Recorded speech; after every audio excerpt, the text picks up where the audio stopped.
Porteira aberta, seja bem-vindo, bem-vinda ao podcast do Patrone, espaço para falar do agro com quem entende.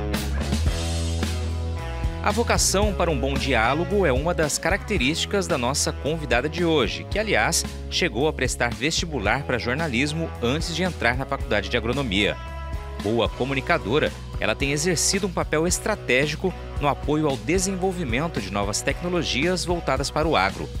Lidera a rede de fazendas Alfa do Instituto AgriHub, que reúne um grupo de produtores rurais dispostos a abrir as portas das propriedades para, entre outras coisas, receber desenvolvedores, apontar gargalos, testar inovações.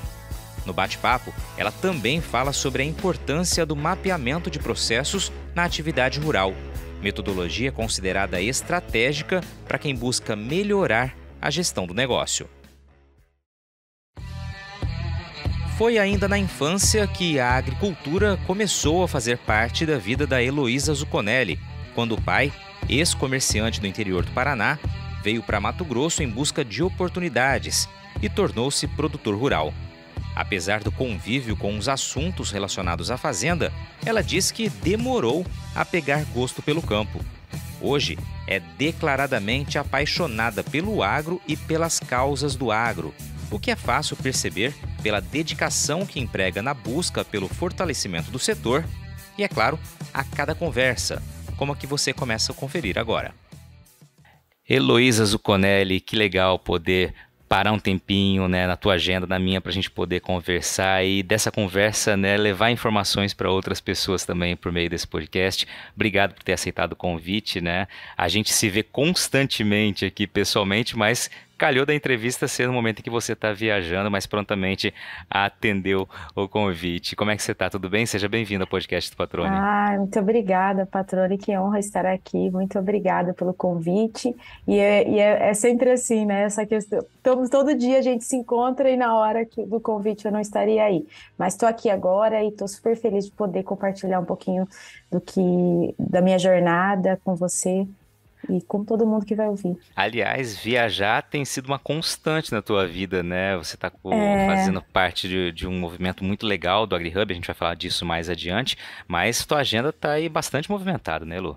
Isso, em função da pandemia, né, o AgriHub iniciou o projeto, o Instituto AgriHub, né, o projeto em que eu faço parte em outubro de 2020, então a gente estava confinado, né, dentro do escritório, mas depois que esse ano as coisas se encaminharam aí para as visitas, apesar de que ano passado a gente viajou bastante também, mas esse ano as feiras voltaram, então a gente começou a participar das feiras, interagir mais o AgriHub produtor, e está sendo bem legal, está sendo bem edificante para mim, profissionalmente. Mais adiante a gente vai contar um pouco mais dessa história, que a gente mergulhar de fato, né, no trabalho que você desenvolve aí junto à equipe do AgriHub, né, um trabalho fundamental de prospecção, de abertura de portas das fazendas, né, para a introdução de tecnologia. Isso é muito legal e você vai falar um pouquinho mais disso lá para frente. Mas antes, mantendo a nossa tradição aqui, vamos entender um pouquinho das origens da Heloísa Zucconelli, né, que é filha de pai paranaense, mãe gaúcha. É exatamente isso, uma mistura do sul do país que veio para Mato Grosso ajudar a transformar o estado. Sim, a minha história é como a maioria das histórias de Mato Grosso, né, dos retirantes do sul que subiram pro Mato Grosso, para o centro-oeste, para as fronteiras, para desbravar as potenciais fronteiras agrícolas à época, e meu pai foi um deles. Né, no final da década de 70 veio adquirir um pedaço de terra, e que era muito fácil, né, naquele tempo adquirir terra, só tinha vontade mesmo, mas vontade porque recursos financeiros eram escassos, e nós, a família, acompanhamos, assim como todas as outras famílias, né, acompanharam esses pioneiros e para o Mato Grosso para construir um futuro melhor, né? Em busca de prosperidade. Lá vocês já plantavam no Paraná? Não. Meu pai mexia com destoca no Paraguai, né? E era comerciante. Na verdade, meu pai era um comerciante, né? Eles tinham loja de roupa com meu avô e tal, que eram produtores antes, né, disso. E depois, nessa de de buscar melhores oportunidades, subiu para o Mato Grosso. E foi assim que ele começou a vida de produtor ali no Mato Grosso. E começou pela região já de Tangará da Serra ali, região Não, oeste, ou não? assim, a primeira área que ele adquiriu foi ali em Diamantino, né, município de Diamantino, ali na Desciolândia, região de Desciolândia. Então, ele chegou ali em 1979 e em 82, 83 a gente veio, a família toda, né? Ficou um ano ali em Várzea Grande, depois mudamos para Arenápolis, que na região era a cidade mais movimentada, para você ver como que as coisas mudam, né? E porque era uma região de garimpo e tal, muito agitada e tal, e a estrada também que ia para a fazenda só era por ali. Então, a gente precisou morar em Arenápolis para ficar mais fácil o acesso para a fazenda. E depois, ali uns 4 anos depois, aí já tinham aberto a estrada ali da Serra de Desciolândia, e aí a gente mudou para Tangará. Legal. Você veio muito pequena para cá. Você nasceu onde, Lu? Eu nasci em Pato Branco, no Paraná, mas o meu pai, assim, a gente é de Chopinzinho, que na minha época não tinha nem maternidade em Chopinzinho, então todo mundo tinha que nascer em Pato Branco. Inclusive o Rogério Ceni, tá? Que ele é de Chopinzinho também e nasceu em Pato Branco. Então todo mundo tem na certidão de nascimento Pato Branco, mas no meu caso eu sou de Chopinzinho e meu pai era de Chopinzinho, município de Chopinzinho, mas de uma comunidade, né, chamava Sede Sulina. Hoje em dia é município, mas justamente ele era um município, era um distrito, né, de Chopinzinho, e aí foi esse nome que o pai deu para nossa fazenda, né, Sulina. Ele falou assim, ele falava assim, minha Sulina, eu quero que seja mais próspera aqui. Só porque na época era bem, né, bem parado o lugar. Mas foi assim que a gente chegou por aqui. Legal. Você é filha única? Tem irmãs, irmãos? Como que é?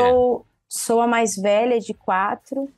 Sou eu, tenho mais uma irmã, né? Um irmão terceiro, e depois veio uma rapinha de taxa, que é uma irmã mais novinha, uma diferença grande de idade comigo. E você veio muito criança, né? Foi o que eu tinha comentado anteriormente. Veio muito criança aqui para Mato Grosso, lá no início dos anos 80, 83, né? Que você mencionou. Isso. Vim criança e a gente sempre... É bem interessante nessa história da contribuição das famílias, né?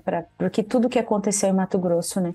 A gente se dispunha a estar junto, né? A abraçar os sacrifícios necessários à época, né? De ficar longe da família no sul, de sacrificar, né? Como todo mundo, né? De fazer economia para ajudar a fazenda. A prioridade sempre era a fazenda. Mas nada disso a gente lembra com tristeza, a gente lembra sempre com alegria, né? De todo o sacrifício, de tudo que foi feito, né? Para ajudar a família a crescer. Então, assim, é tão gostoso lembrar daquele tempo também, né? Que tinha também, foi feito tudo com tanto amor, né? Com tanta visão no futuro e acho que deu certo, né? Meu pai, graças a Deus, conquistou o que ele gostaria, né? E como todo o empreendedor, desbravador, continua querendo mais, né? Não cessa nunca, Não, né? eles não param, eles não param. Isso é bom, que daí por isso que o mundo não para, né? Por pessoas com esse perfil, né? Que nós temos muito no Mato Grosso, né? Esse perfil, graças a Deus. Maravilha. Eloy, você falou de algumas memórias, né? Quais são as suas primeiras memórias de campo, assim? O que você vem à cabeça quando você pensa, olha, como foi minha infância ou minha relação com a agricultura começou ali? O que você tem, assim, as primeiras? Então, na verdade, a gente ia muito nas férias, a gente acabava indo para o sul, né? E a minha família, do lado do meu avô materno, era produtora, eles produziam leite, né? Então, isso tem muito da questão da produção do leite, que a gente ia lá, daí ajudava não, né? Fingia, né? Brincar criança, né? Adolescente. E ia para a fazendinha, né? De um tio meu, que era próximo ali da avó também. Então, assim, essas férias eram todas na zona rural, sabe? Era pouco foi na cidade mesmo. Mas lá na nossa fazenda, a gente ia, quando já morava no Mato Grosso, todo final de semana, porque isso a gente já estava em idade escolar, então não dava para para a gente morar na fazenda, porque não tinha acesso à escola lá da fazenda, né? Era bem isolado. E aí, aos finais de semana, a gente ia para a fazenda, porque daí a gente limpava a casa para o pai, a mãe preparava o pão que eles iam comer durante a semana, então a gente deixava tudo organizado. E como não tinha internet, não tinha TV, né? Não tinha essas coisas todas. Aí naquela época, né, coisa que eu não faço hoje em dia muito, mas naquela época eu lia muito. Então eu aproveitava para ler bastante, né? Eu tinha uns 11, 12 anos, essa época que a gente... E foi assim que eu fui crescendo. Então, esse contato com o campo realmente começou nessa época, mas mesmo assim, eu não era uma menina que pensava em fazer agronomia. Eu pensava em fazer, como toda criança, eu pensava em fazer medicina primeiro, né, por conta de um problema que eu tive de vista e tal, então eu tinha que ir muito médico, então aquilo também. Aí depois eu queria ser arquiteta e depois eu decidi que eu ia ser jornalista. Olha E só, aí, hein? quando eu decidi que iria ser jornalista, eu realmente tentei vestibular, duas oportunidades, aí fiquei na segunda chamada e não foi. E aí, nessa de tentar mais uma vez e de um medo de não conseguir, uma amiga minha, grande amiga lá de Tangará, Elisângela Sanches, conversando, por que você faz agronomia? Eu falei assim, interessante esse negócio, olha como que as coisas acontecem, né? Como que a gente decide o futuro de uma maneira, às vezes, inocente, né? Porque a gente, 17, 18 anos, você ainda sem pensar muito, eu falei, sabe que é uma coisa legal? E e aí foi assim, na verdade foi bem assim mesmo que eu decidi, aí busquei as universidades que tinham, né, agronomia, e foi assim que eu vim parar em Viçosa fazer agronomia, em 1994, e que foi uma das grandes escolhas da minha vida. Hoje eu sou extremamente grata, não me vejo fazendo outra coisa que não agronomia, apesar de eu não atuar diretamente no campo, né? Mas essa relação, né, da escolha pela agronomia, como você destacou, tendo a propriedade rural da família, né? Isso foi automaticamente, você foi nutrindo um amor pela atividade a partir daí, porque você disse que não queria muito seguir no campo, né? E depois dessa sugestão muito bem-vinda, teus olhos mudaram, né? Você passou a encarar de outra forma a atividade, se apaixonou pelo setor produtivo, Elon? Então, eu sou uma apaixonada pelo agro. De fato, eu sou uma apaixonada pelo agro. E pelas causas do agro, mais do que, assim, que é diferente também, né? Tem gente que é apaixonado lá pelo campo, mas não é apaixonado pelas causas. Eu sou apaixonada pelas causas do agro e realmente esse contato que a gente tinha uma afinidade. Mas eu vou confessar para você que nem pensava, não é porque não queria ou queria, é porque não pensava. Então, quando deu esse start dessa sugestão, na verdade pensei assim, eu sou a mais velha, alguém vai ter que ajudar a tocar os negócios e realmente fazer agronomia seria uma boa opção. E então, naquela época, e aí meus pais foram muito visionários, como sempre. Eu passei na Universidade Federal de Mato Grosso e passei na Universidade Federal de Viçosa. Mas aí minha mãe falou: não, você vai para lá, porque lá, né, na época considerado uma escola de excelência e tal. Então, se você teve a oportunidade, você vai para lá, sim. E foi assim que eu cheguei aqui. Então, meus pais também, com a cabeça aberta, de mesmo não tendo oportunidades de estudo, eles deram oportunidade para a gente, né? Estimularam a gente a ampliar os horizontes, né? Isso eu acho uma coisa bem legal, né? Dessa visão desses pais, que mesmo não tendo, eles jogam os filhos para o mundo, né? Vão, aprendam. E depois eu voltei, né? E você teve na tua trajetória, né, um período em que você precisou ficar à frente da fazenda, né? Em que circunstância isso se deu e como é que foi essa experiência para você? Sim, assim, a gente foi criado muito, como as duas mais velhas eram mulheres, a gente foi muito criada para ser independente mesmo. Meu pai, né, sempre teve essa visão de ser de liderança, né? Então a gente tinha isso sempre muito forte. E aí teve uma ocasião, eu estava no terceiro semestre da faculdade, meu pai teve uma febre tifoide, depois teve um problema de descolamento de retina e depois com isso tudo descobriu que estava com um tumor na cabeça. Era benigno e tal, graças a Deus, mas estava lá. E aí eu acabei de uma greve que teve várias greves naquela época, mas de uma das greves eu estava voltando de um estágio que eu tinha ido fazer lá no sudoeste baiano, e o pai vai ter que fazer uma cirurgia, então eu tive que vir para cá. E aí eu fui, e aí foi nesse período em que ele ficou fazendo o tratamento, eu fiquei realmente à frente mesmo, eu tinha uns 20 anos, 21. Não foi um período tão longo, mas tinha algumas coisas que precisavam ser feitas, né? E eu que assumi lá o negócio. Então, foi assim. Foi uma experiência curta, mas interessante. Nessa, até que pensei em largar a faculdade, não, tá bom, né? A gente se sente meio que empoderada, né? De estar ali na frente, né? Bem inconsequente também, né? Porque precisava de muito mais base, claro. E aí minha mãe, mais uma vez, não, você vai voltar, você tem que terminar a faculdade. Aí foi assim, ainda bem, sempre grata aos meus pais pelas decisões importantes. Mas é interessante você citar esse episódio, né? E justamente essa sua perspectiva na época de achar, bom, acho que eu tô preparada já para assumir, vou É, tocar, vou largar da faculdade. Aí veio a voz, né, da sabedoria aí no caso exato. da sua mãe, falou, ó, vamos com calma, vai concluir o curso primeiro, né? É. Se forma, adquire mais bagagem. A gente não mencionou aqui, Elo, o que que vocês plantavam na fazenda, né? Qual que era o perfil da propriedade? A gente não comentou isso aqui, queria que você trouxesse. Ah, o pai, como todo mundo, né? Abertura diária, arroz, e aí depois entrou soja, e depois o milho, claro.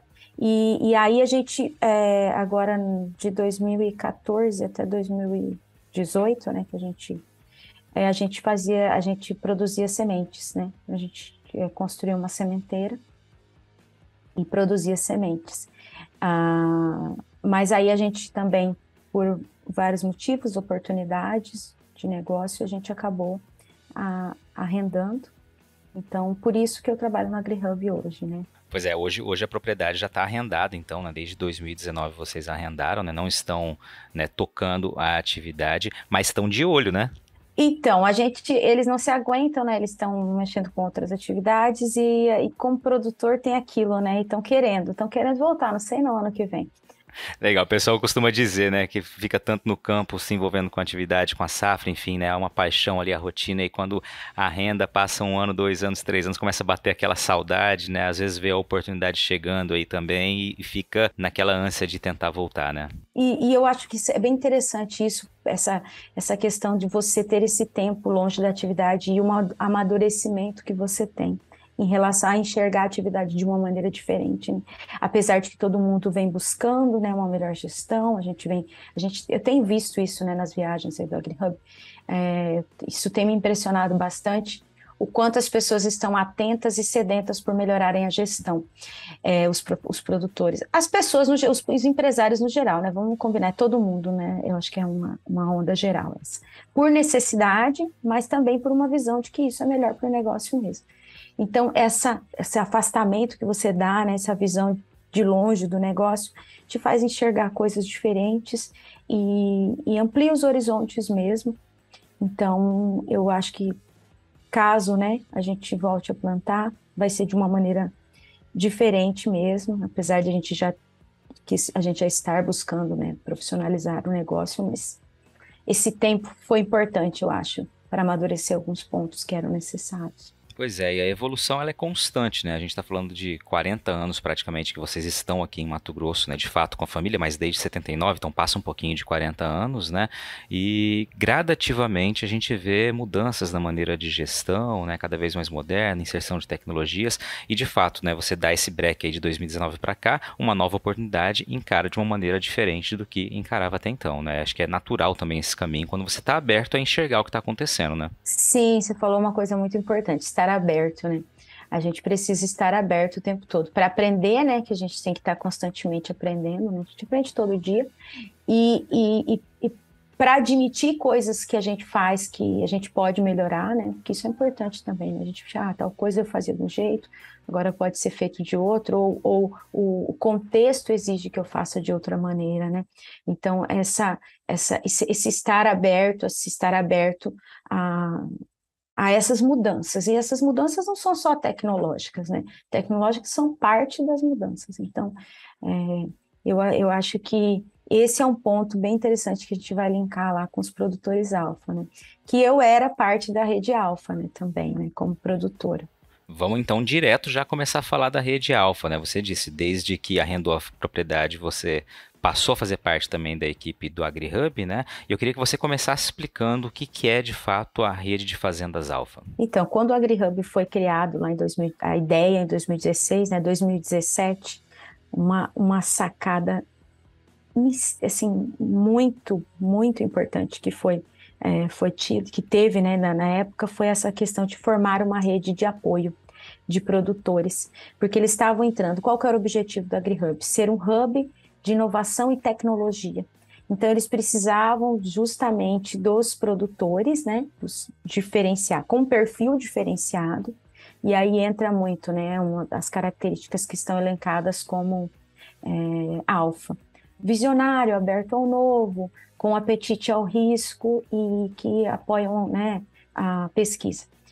Eu sempre brinco lá no AgriHub, eu acho que essas características, principalmente as três, né, visionário, aberto ao novo, apetite ao risco, todo produtor tem. Né? Qual produtor que produz qualquer tipo de alimento que não tenha isso? Assim, principalmente o do Mato Grosso, né? O das fronteiras de grande escala, são extremamente visionários, né? Vão para lugares inóspitos praticamente, fazem a coisa acontecer, abertos a novo, né? Não tem medo do que pode vir pela frente e com muito apetite ao risco, né? Muito mais do que eles imaginam, né? Então, isso eu acho que é uma característica comum. Mas o que eu acho que diferencia o produtor alfa e que a gente tem buscado em alguns produtores que é a disposição em ajudar, a disposição em compartilhar suas experiências. Né? A gente tem alguns, especialmente, que eu não vou citar nome para não ser injusta com ninguém, porque a gente tem visitado tantas pessoas boas e abertas, assim, e que estão dispostas, né, a mudar e a compartilhar isso com os demais produtores, né? Porque não adianta eu mudar sozinho, né? Faz bem para mim, mas de alguma maneira eu preciso que o entorno esteja mudando também, né? Para potencializar até o meu resultado, né? Para trazer coisas boas para onde eu estou. E esses produtores alfa são essa rede de apoio que o AgriHub tem, que quando a gente precisa, olha, precisa validar um trabalho, que é essa do mapeamento, que foi o que a gente tem trabalhado nesses 2 últimos anos. Vamos na fazenda, é isso mesmo que acontece. Precisa vir para uma reunião, ajudar a gente a construir esse mapeamento, porque ele foi todo construído com o apoio, né, com a contribuição de produtores, consultores. Então, estão ali. Então, a gente tem, além dos produtores alfa, também tem os nossos profissionais alfa, né, que também são os consultores que a gente prontamente nos atendem. Eu vou estender aqui a tua resposta, trazendo um pouco da visão mais sintetizada, né, do que a gente enxerga, né, como comunicação, do que é a rede de Fazenda Alfa. Você falou, né, uma rede de apoio, explicou bem isso, mas a gente simplifica dizendo que são produtores que estão aptos a abrir as portas da fazenda para receber as ideias, para ajudar na indicação, né, apontamento do que pode ou não servir para o campo, né, e também para levantar as demandas junto àqueles desenvolvedores, né. Acho que mais ou menos a gente resume um pouco de uma maneira, né, muito simplista, como eu disse, o papel fundamental que tem essa rede de fazendas, né. Hoje são quantas propriedades aproximadamente, Elô, que fazem parte? São em torno de 80 80 propriedades, propriedades. todas em Mato Grosso. Todas em Mato Grosso. Nosso foco, assim, é que, como você disse, são as pessoas que estão abertas porque o projeto AgriHub, ele é um projeto que tem o produtor rural como um participante ativo, como dentro do processo de inovação tecnológica. A gente não quer que o produtor seja apenas que receba essa tecnologia de cima para baixo, sem ser parte da construção disso tudo. Então, porque o que acontece? Vem as pessoas com empresas cheias de boas intenções, né, criando tecnologias que elas acham que seriam boas para o produtor. Mas o AgriHub faz essa abertura de porteira mesmo, de abrir para essas pessoas da tecnologia o ambiente onde elas querem atuar. Porque aí o produtor, sendo parte da construção dessa inovação, dessa tecnologia, primeiro que a tecnologia vai estar muito mais atualizada, porque quando a gente se sente parte, a gente está constantemente colaborando, e, e isso vai ser, a taxa, né, de aderência dessa tecnologia lá no campo, de acordo com a realidade, é muito maior. Então, essa ideia de criar essa rede para mostrar, olha, a minha realidade é essa, e aí o cara vem, eu tenho essa solução, então o que precisa melhorar para ser apto a ser aplicado aqui dentro no campo? Então, isso é fantástico, essa ideia do AgriHub. E como você classifica, pegando esse gancho, o perfil do produtor, né, agricultor, pecuarista, enfim, mato-grossense, nessa abertura de portas e na incorporação das novas tecnologias? Você que tem viajado o país falando sobre isso, né, vendo outras realidades também, como você classifica o nosso produtor aqui de Mato Grosso? O nosso produtor, assim, a gente sabe que por essas características todas de desbravador, aberto ao novo, ele é mais aberto, sim, a tudo isso. A gente está passando por um momento de, assim, excesso de acesso. Então, assim, as pessoas estão acessando demais o produtor, então às vezes cansa, então às vezes por isso, e não é nem por cansar, é por não ter tempo, o cara tem que cuidar do negócio, então às vezes ele acaba restringindo o acesso por esse excesso de abordagem. Então a gente também procura tomar esse cuidado, sabe? A gente precisa da ajuda deles, mas assim, a gente precisa tomar cuidado também para não invadir um espaço e um momento em que vá atrapalhar. Eu sei, né, porque eu acompanhava lá as atividades da nossa propriedade e eu sei quais são os momentos em que a gente está na correria. Então, o pré-plantio, né, você está ali na ansiedade da chuva, eu não vou abordar o produtor ali naquele momento de maneira nenhuma. Então, né, acabou o plantio, os primeiros tratos, beleza, dá uma acalmada. Então, chegou a colheita, a gente tem esse senso, né, de realidade, e isso é bem importante. Eu tento passar isso para as pessoas que eu tenho contato que não são do setor. O que a gente vai... precisa... Assim, a gente precisa ver a época, né? Porque senão a gente vai fazer uma abordagem que vai ser frustrada. Então, vamos deixar para acessar no momento em que ele vai poder me ajudar de fato, né? Então, isso é bem importante também. Esse respeito, né, com o contexto todo da atividade, né, dos times ali da atividade. Tem dado certo. E é por isso que é tão inteligente, né, e importante essa rede de apoio, essa rede de fazendas alfa, né, porque você conhece o limite também de como chegar oferecendo ou levando uma possibilidade de nova tecnologia, né, com uma rede de confiança ali de produtores, todo mundo sabendo, né, os horários em que é melhor você, né, discutir ou não esse assunto. Você já parou para pensar sobre quais são as semelhanças entre a sinuca e uma lavoura? A resposta é simples, viu? Tanto uma quanto a outra precisam de estratégia, ou seja, não adianta confiar apenas no seu taco. É preciso pensar na próxima jogada e de forma inteligente. E é para que você, produtor rural, tenha à disposição as melhores opções para construir a estratégia certa para encaçapar os melhores resultados que a Agrosol Sementes lança agora em outubro as cultivares de soja 2023-2024. O portfólio reúne diversas opções adaptadas a diferentes contextos e realidades de todo o cerrado brasileiro, com as melhores tecnologias dos principais obtentores do mercado. Para saber mais, é só acompanhar as redes sociais da Agrosol e acessar o portfólio pelo site www.agrosolsementes.com.br. E olha, nunca se esqueça que uma safra inteligente começa com estratégia. Então, faça sempre boas escolhas para sua próxima tacada. Agrosol Sementes, germinando o futuro.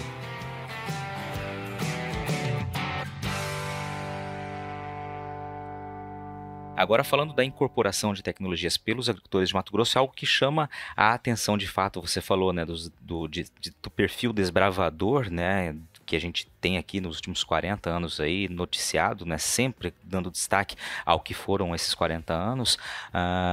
Recentemente, na última semana, né, a gente teve a Semana da Inovação aqui em Mato Grosso. O Agro teve um dia também específico ali, né, na quarta-feira, e gente de outros estados vieram aqui, inclusive falando, né, sobre como eles enxergam o estado de Mato Grosso e o agricultor, o pecuarista de Mato Grosso incorporando tecnologia, né, realmente destacando isso. Inclusive foi um dos temas da reportagem que o Pedro Silvestre, né, do Canal Rural, fez, justamente com esse olhar, né, de quem está vindo de fora, enxergando essa incorporação tão mais acelerada que em outros estados, vamos dizer mais ou menos assim, né? Você percebe isso também?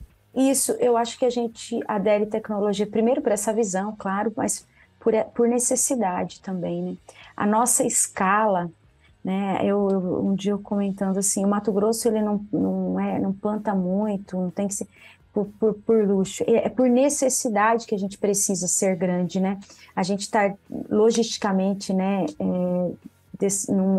Desfavorável, a nossa localização é desfavorável, né?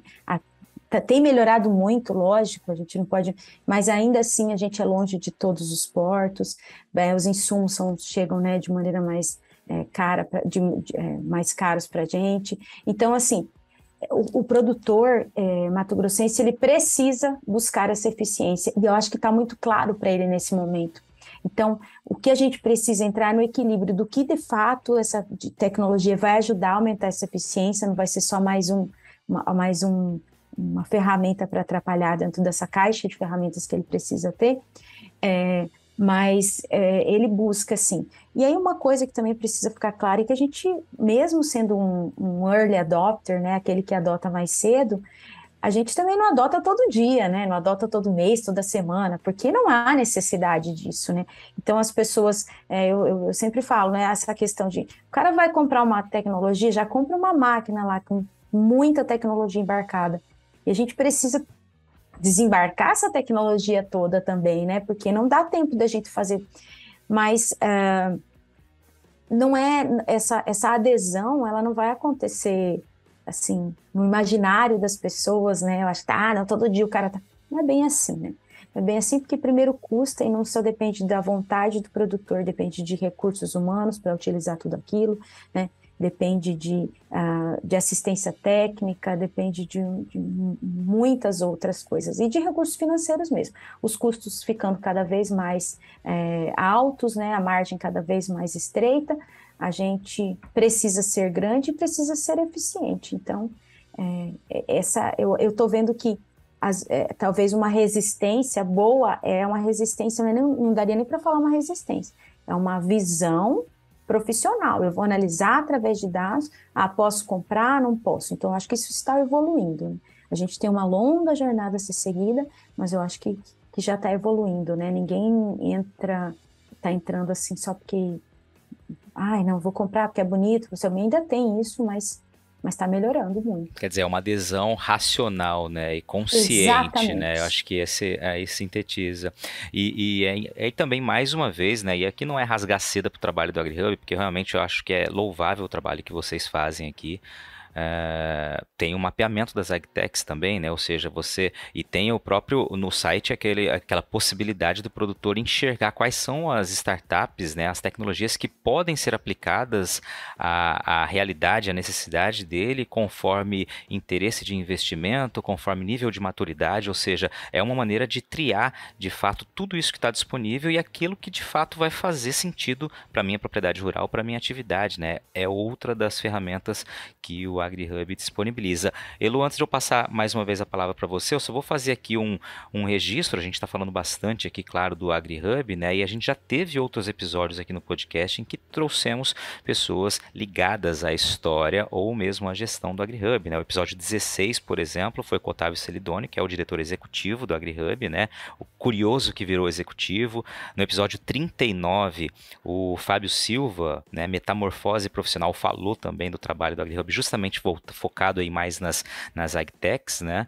No episódio 24, o colhedor de números, o Daniel Lactorraca, que participou justamente da inauguração, da criação do AgriHub, assim como o presidente afamato na época, né, o Rui Prado, no episódio 33 de Orador de Classe e a Liderança do Agro. Então tem 4 episódios aí para também quem quiser saber um pouco mais da história, outras histórias, né, e também das histórias do AgriHub, fica aí à disposição para quem quiser ouvir. E aí, Elo, a gente vem por um momento que a gente até conversou recentemente sobre isso, né, sobre mapeamento de processos. Dentro de uma atividade rural, você tem inúmeras atividades e aí o mapeamento de processos se torna fundamental para enxergar cada uma dessas etapas, cada possibilidade de tecnologia, mas isso eu vou querer que você explique melhor, porque eu só jogo a bola aqui e você que dá aula pra gente. Vamos lá.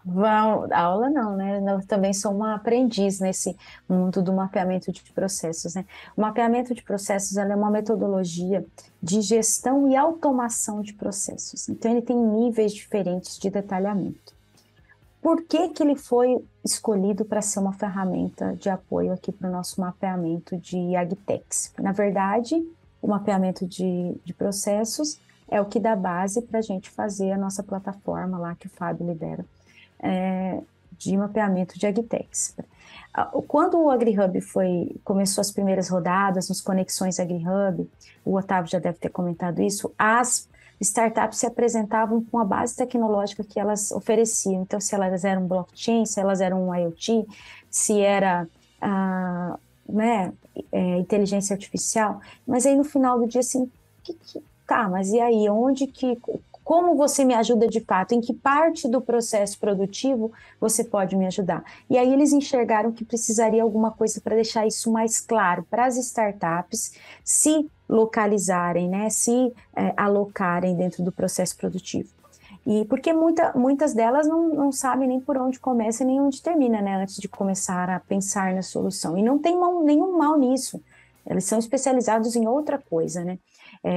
Cada um no seu quadrado. Então, eles vêm com a especialidade deles para ajudar a gente. Então, o nosso papel, né, e foi muito importante, a escolha dessa metodologia, né, sugerida pelo professor Aziz Galvão, de Viçosa, que também é um parceiro, já fez vários projetos com o IMEA, com o AgriHub, tem feito, com outros polos aí do estado também, muitas coisas legais para acontecer no nosso estado. E aí essa metodologia ela dá a possibilidade de você descrever graficamente cada passo do processo.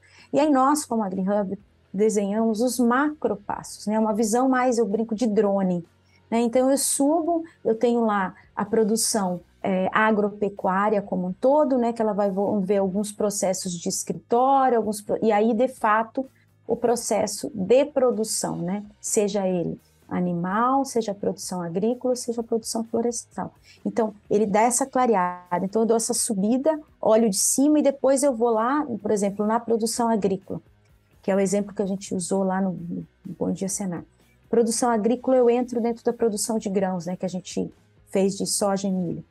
Dentro da produção de grãos, eu vou ter uma etapa de pré-plantio, plantio, tratos culturais, colheita, pós-colheita. Aí eu desço mais um nível de detalhe, eu entro dentro do pré-plantio e vou descrever quais as grandes ações que estão envolvidas dentro do pré-plantio. Então, lá no nosso caso, então você vai fazer coleta de amostra de solo, levantamento de daninhas, a partir disso vai gerar outras ações, né? Se houve necessidade, houve recomendação, vai ter calagens, vai ter a fertilização, vai ter o preparo do solo, e assim vai. Então, o AgriHub, ele não é consultor, né? Para ficar claro também, assim, um disclaimer aqui, não é consultor de mapeamento, não é desenvolvedor de soluções, não é incubador de empresas e não é acelerador de startup. Não faz isso. O nosso papel, de fato, é ser um hub, né? No conceito mesmo da palavra hub, de conectar todas as oportunidades. E aí o mapeamento foi usado para isso, né? Uma das ferramentas que a gente usa para conectar. O produtor, né, para deixar claro o que ele faz, e a startup vem, eu atuo aqui na coleta de amostra de solo, então minha solução é essa. Então lá no que o Fábio está desenvolvendo e mantendo atualizado, é um filtro, justamente isso, faz uma triagem, como você falou, do que a tecnologia. Aí eu vou lá e respondo, daí tem outra metodologia por trás daqueles critérios, lá da escolha dos critérios, que vai determinar aproximadamente, né? Tudo vai depender do como o produtor responde ou o consultor que estiver usando, qual a melhor tecnologia para aquele processo. Então, ele vai me dar uma sugestão. Não significa que aquilo lá é 100%, mas se você respondeu, ele te indicou para aquilo, teoricamente está mais próximo. Mas por que todo esse filtro? Porque são mais de 1.500 startups por aí, agtechs, né? Só as agtechs. Então, como que o produtor vai procurar uma solução assim rapidamente? O My AgriHub veio justamente para facilitar isso, e um mapeamento para dar base nessa busca, né, pelas startups e colocá-las no devido lugar. Agora é interessante, né, quando a gente conversou, você até citou o Bom Dia, né, Senar, você participou de um dos programas do Bom Dia Senar Mato Grosso, né, na parceria que nós temos do Canal Rural com o Senar, justamente para apresentar essa metodologia, né, para aqueles que não a conhecem, e nos exemplos fica muito claro da quantidade de processos, né, que existem numa atividade.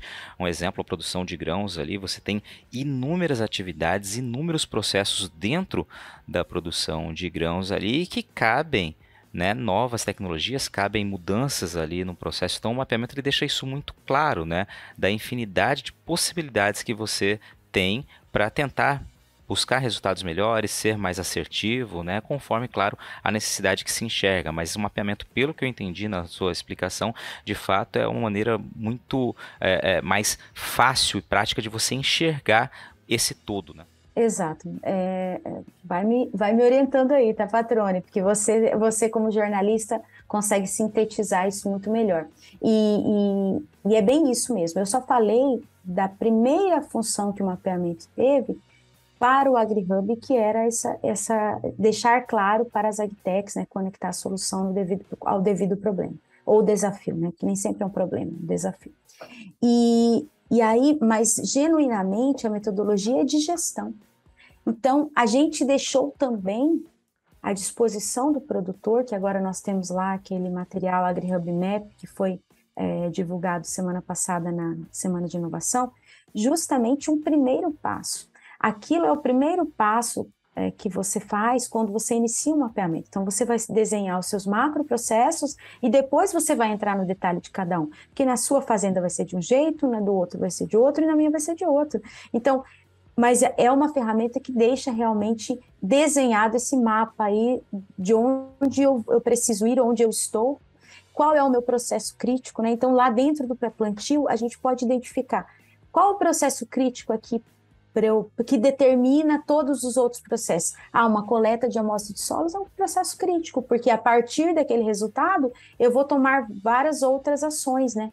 Outras decisões. Então, eu identifico aquele processo, o que eu posso melhorar nesse processo para garantir que a calagem vai ser bem feita, né? Vai a dose correta, porque se eu tiro uma boa amostra, eu tenho uma boa análise de solo, né? Teoricamente, eu vou representar ali o que tem no solo, e assim vai, o preparo, se for uma dose eu vou ter que usar um tipo de equipamento, se for outro eu tenho que usar outro.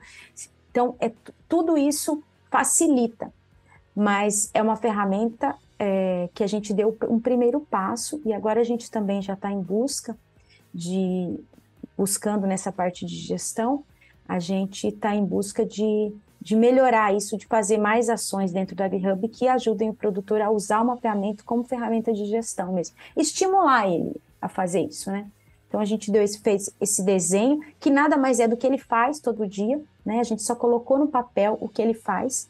Aí, uma coisa que é interessante, que a gente colocou, como a gente fez a várias mãos, com várias realidades, a gente tenta colocar os processos que são mais comuns. E aí vai ter alguns momentos que, eu faço de um jeito, mas eu tenho ali a possibilidade de quem faz de outro, entendeu? Então ficou, né, eu sou suspeita de falar porque eu estou apaixonada pela metodologia, mas eu acho que ficou uma ferramenta bem interessante para apoiar o produtor. Você está ouvindo o podcast do Patrone, agroinformação com quem entende.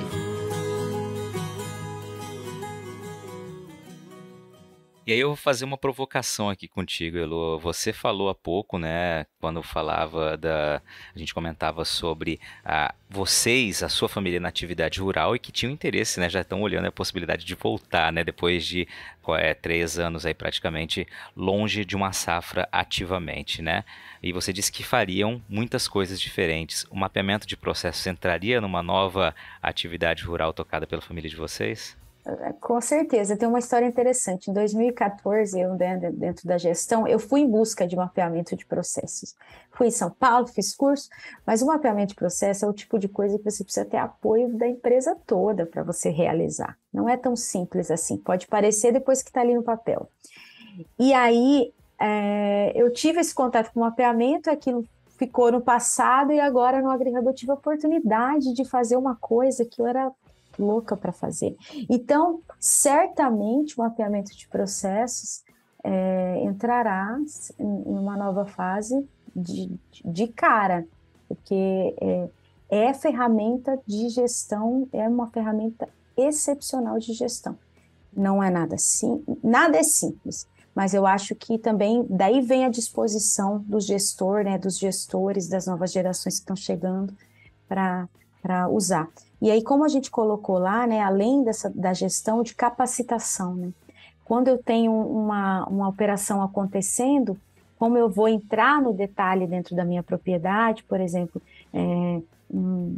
uma dessecação, né, eu posso deixar descrito todos os passos, né, que já entra nos níveis mais avançados da metodologia, de você deixar os passos todos desenhados lá, para que o seu funcionário entenda como funciona aquilo, né? Porque ele saiba o porquê que ele está fazendo aquilo naquele momento, que vai impactar lá na frente. Então, é ferramenta de gestão na propriedade. A gente espera que isso no Senar também já vai ser, vão começar, né? A gente espera usar em breve isso, mas a gente gostaria de alocar os cursos, né? Isso aí é uma coisa para o futuro, alocar os cursos do Senar dentro de cada processo. Infinidade de coisas, alocar as normas regulamentadoras, né? Então, você mesmo na sua propriedade, usar essa base, né? Esse fio condutor, como diz a professora Dorice, para você alocar tudo que tem ali, custos de produção, né? Qual é o meu custo nesse processo, qual é o custo, para eu identificar qual processo desse está com um custo maior diante dos outros, né? Então, talvez esse é o crítico mesmo, eu preciso. E, às vezes, um que tem um custo menor, mas tem um impacto agronômico enorme, que é o caso da coleta de amostras de solo, né, que é relativamente barato diante do impacto que ele tem dentro do processo produtivo todo. Então, você deixa tudo muito claro, sabe?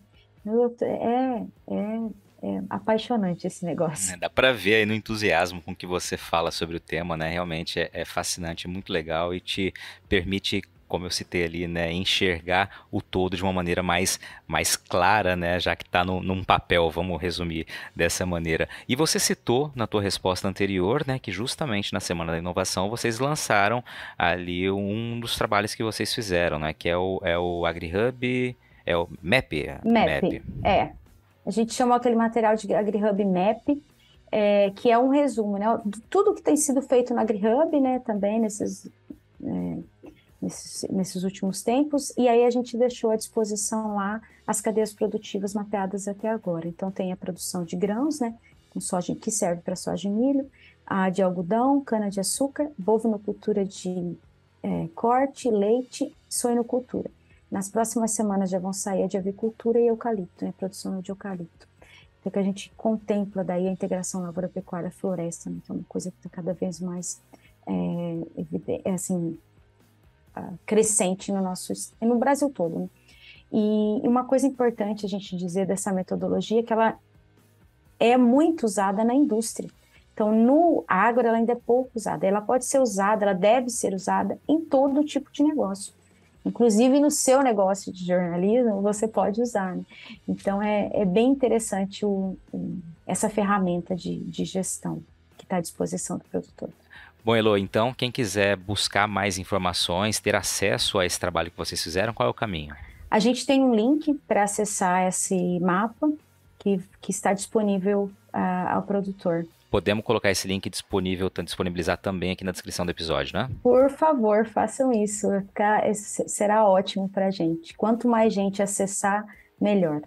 Legal, pessoal. Então, quem está ouvindo aí tiver mais curiosidade sobre o mapeamento de processos, né? Dá para acompanhar esse trabalho que já foi feito pelo AgriHub, dá para ter uma ideia de fato do que aquilo representa na tua atividade, na tua propriedade rural, né? No negócio que você toca. E realmente, como a Heloísa destacou aqui, é uma metodologia que esclarece muito, né? E para a gestão ela é, sem sombra de dúvidas, fundamental. Por isso que a gente viu tamanha paixão, tamanho entusiasmo na fala aqui da Heloísa sobre esse trabalho. Elo, quero te agradecer pela participação aqui. Tinha certeza que ia ser um bate-papo muito tranquilo, muito legal, você tem muita história e você realmente entrega, né? A gente, como começamos falando aqui, a gente se vê com muita frequência aqui, né? O Canal Rural fica dentro aqui do espaço do AgriHub, né? E a gente está sempre vendo você envolvida e mergulhando nas informações, no trabalho, vira e mexe, está andando com um mapa de um lado para o outro ali e realmente fica muito claro na tua entrevista, nesse bate-papo contigo aqui, o quanto você gosta do que você faz, enquanto você se entrega. Isso é muito legal mesmo, e eu te agradeço por dividir de maneira tão transparente um pouco da tua história, né, e esse entusiasmo todo com o trabalho que você faz, que eu acho que isso é, de fato, o grande motivador para que os resultados venham, né, a gente trabalhar com afinco, trabalhar com entusiasmo e se entregar de verdade, né. Obrigado por dividir isso com a gente. Eu que agradeço, nossa, uma super oportunidade, deixar aqui também registrado minha gratidão ao AgriHub, né, por essa oportunidade de estar aprendendo tantas coisas diferentes todos os dias, tendo esse contato com tanta gente diferente, tantas realidades que eu tenho visto aí no Mato Grosso afora, e a partir disso, meu orgulho aumenta ainda mais, porque quanto mais eu ando por esse Mato Grosso maravilhoso, eu vejo o quanto o nosso estado está evoluindo em infraestrutura, quantas fazendas estão ficando mais organizadas. Então, é um orgulho para a gente falar, venham visitar, né, o nosso estado. Então, eu sou uma apaixonada, como eu falei, pelas causas do agro, então esse trabalho que eu estou sendo parte, né, que eu sou apenas uma parte de um todo, está sendo edificante para a minha vida profissional e pessoal. Muito obrigada a você pela oportunidade de compartilhar isso aí. E sigo à disposição, né, dos produtores lá, dos profissionais do agro que quiserem bater um papo sobre isso. E aí, gostou do bate-papo? Então dá aquela força e compartilha essa entrevista com os seus contatos. E olha, aproveita para mandar aquele feedback dizendo o que você está achando do podcast do Patrone. Pode criticar, elogiar, sugerir temas e pessoas para dividir boas histórias aqui nos próximos episódios. É só enviar uma mensagem lá no Instagram para @LuizPatrone que a gente troca uma ideia, viu? Então, gente, sucesso da porteira para dentro, força e fé da porteira para fora e vamos que vamos! Você ouviu o podcast do Patrone, agroinformação com quem entende.